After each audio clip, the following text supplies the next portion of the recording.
Good morning, ladies and gentlemen. Let me introduce myself. My name is Kalista Lostri, and I'm going to be your news anchor in Maynard Independent News. For the first news is about Project Pelajar Pancasila. The Pancasila Student Profile Strengthening Project is now a big topic in Indonesian education. This program is part of the Merdeka curriculum and aims to help students build good character, be creative, and care for the environment. While the goals are good, students are both feeling benefit and challenges, from learning to work better in teams to struggling with time management. For more details, let's go to our reporter, Marco, who's at SMA Saferus 1 Jambi right now. Saya di sini bersama Arthur Ricardo. Ya, hari ini saya akan mewawancarai terkait masalah kurikulum sekolah yang sekarang P5 ya. Jadi apa sih P5 itu? P5 itu kan kurikulum, salah satu dari program kurikulum, yaitu proyek pengembangan karakter siswa, yaitu proyek lagi. P5 itu jadi ya adalah suatu materi dari kurikulum Merdeka. Oke, selanjutnya apakah subjek dari pendidikan Pancasila ini membantu Anda di kehidupan asli Anda? Menurut saya sih iya, karena pada P5 itu kan kita diajarkan berbagai hal dan langsung dipraktekkan, seperti berjualan atau juga kita membuat suatu drama yang mana moral-moralnya bisa kita ambil untuk kehidupan sehari-hari. Oke, coba kamu bisa jelasin nggak? Kan kita kan udah 2 tahun nih P5. Kamu bisa jelasin nggak yang paling salah satu experience yang paling kamu suka gitu? Yang paling saya suka itu yang kalau project yang dimana kita praktek akhirnya itu adalah membuat masakan, karena saya lebih senang itu karena semua kelompoknya biasa bekerja dan membagi tugas masing-masing, jadi rata pembagian tugasnya. Oke, menurut kamu nih P5 itu gimana sih selama kali ini kamu belajar P5?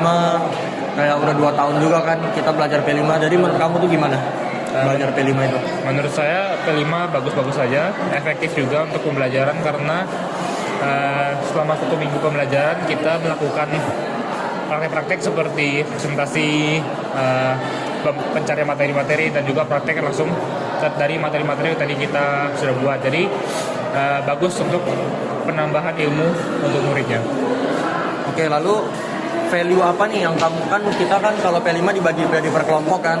Nah, value apa yang kamu dapat dari bekerja sama dengan teman-teman kamu di kelas yang udah dibagi?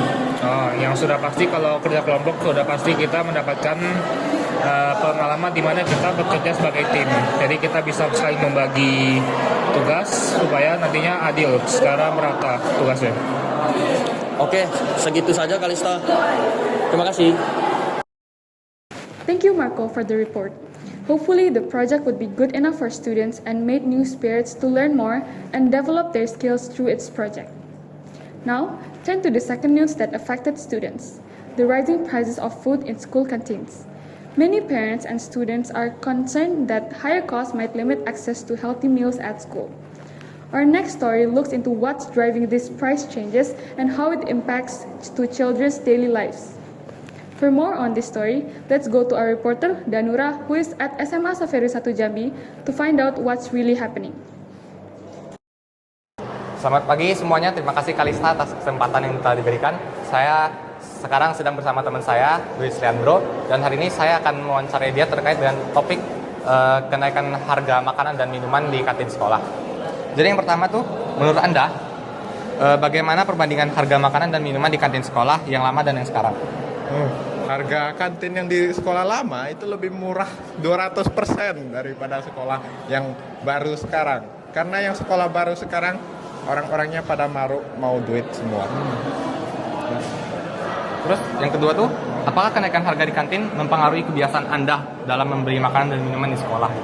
Tentunya itu mengubah kebiasaan saya yang awalnya sering jajan-jajan di sekolah, sekarang jadi membawa bekal dari rumah dikarenakan harga yang mahal. Terus menurut Anda nih, harga yang sekarang tuh masih sesuai gak sih dengan kualitas dan porsi makanan yang disediakan? Dengan porsi makanannya saya tidak merasa cukup dan puas karena saya perlu makan 2 porsi untuk bisa kenyang.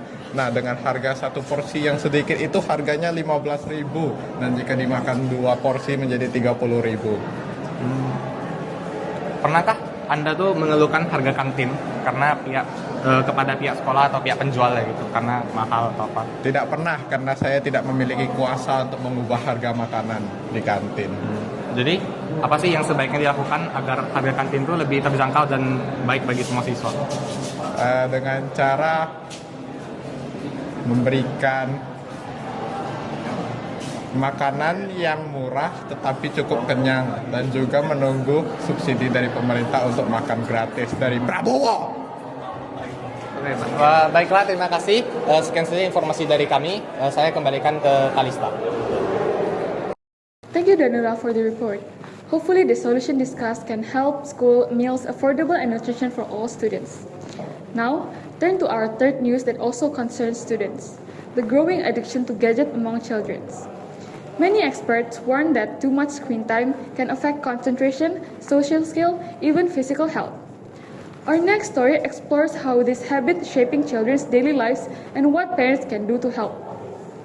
For more on this story, let's go to our reporter, Vito, who's at location to share the details. Thank you, Kalista.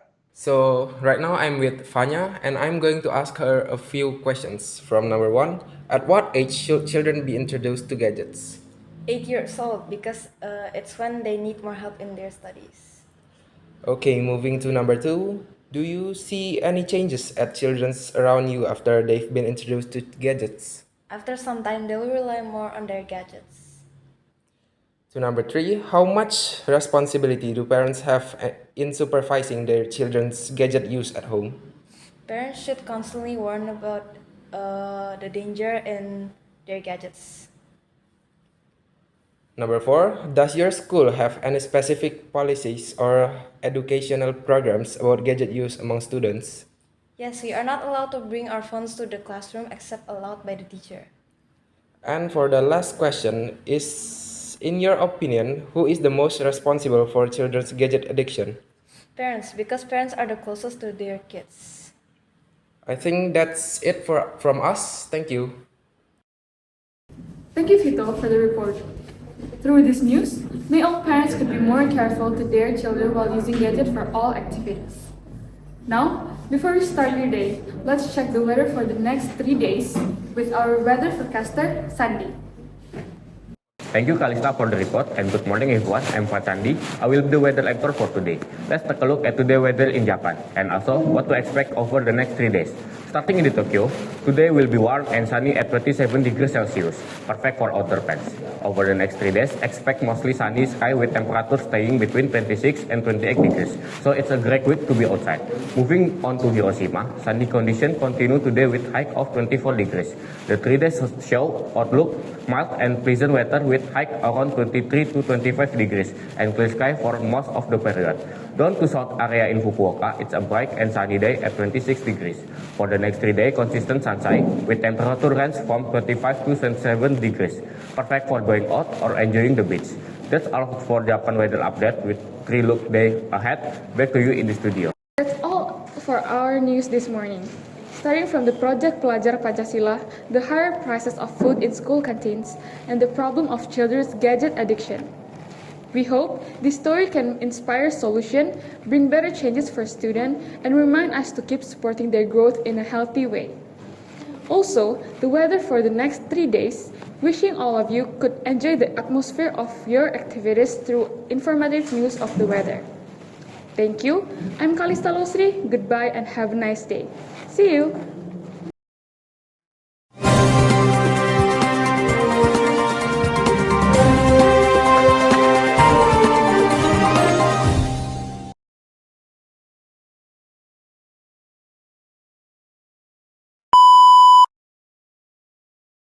Weather for the next 3 days with our news weather.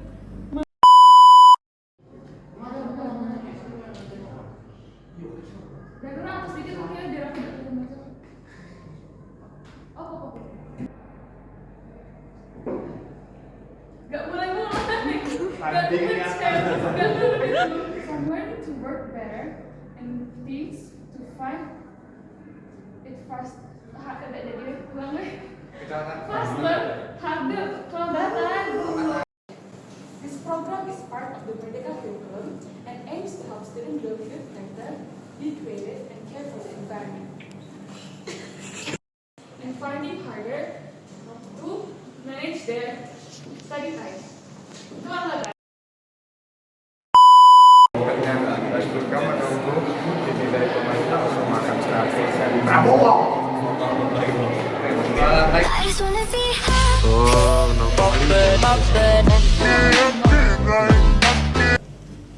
That's for your